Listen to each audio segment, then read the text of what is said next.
Shalom, jemaat yang dikasihi Tuhan, damai sejahtera Allah penuhi hati kita semua. Hidup bagi Kristus.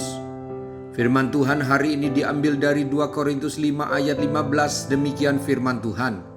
Dan Kristus telah mati untuk semua orang, supaya mereka yang hidup tidak lagi hidup untuk dirinya sendiri, tetapi untuk Dia yang telah mati dan telah dibangkitkan untuk mereka.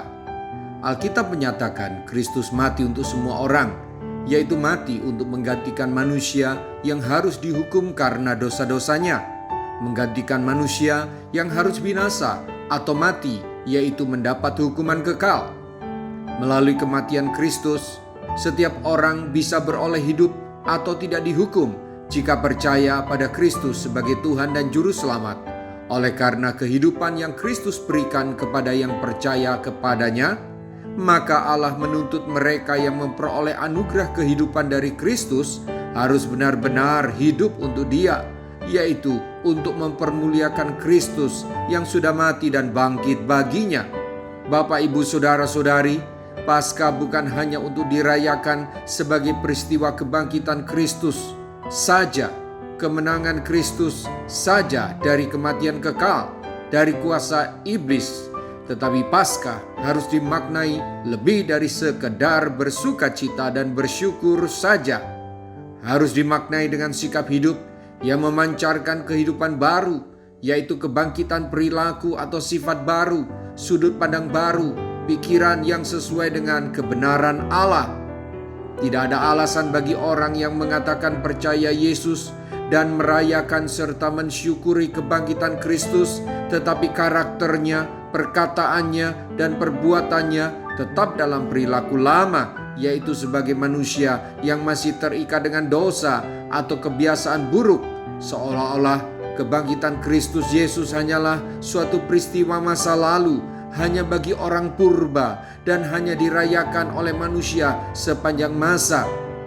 Sesungguhnya bukan seperti itu.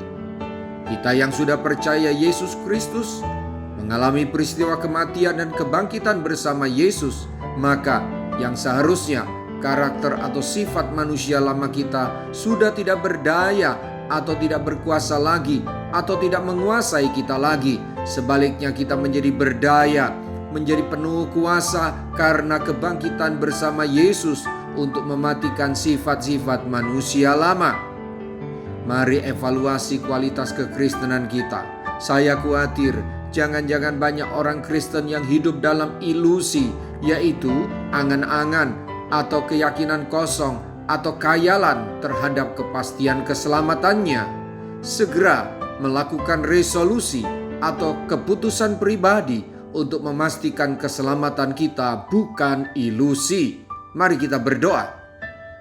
Tuhan Yesus, saya menyadari bahwa ada Kristen-Kristen palsu seperti yang dinyatakan oleh Alkitab, mengaku percaya dengan mulut, tetapi hatinya jauh daripadamu, dan perbuatannya menyangkali kekuasaan-Mu atas hidupnya.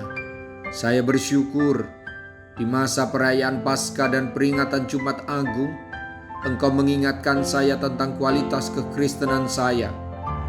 Saya mau semakin hari hidup semakin serupa dengan pikiran dan perasaan-Mu. Terima kasih buat anugerah-Mu, sehingga saya menjadi sama dengan kebangkitan-Mu. Saya menerima hati yang baru. Dalam nama Tuhan Yesus, haleluya, amin.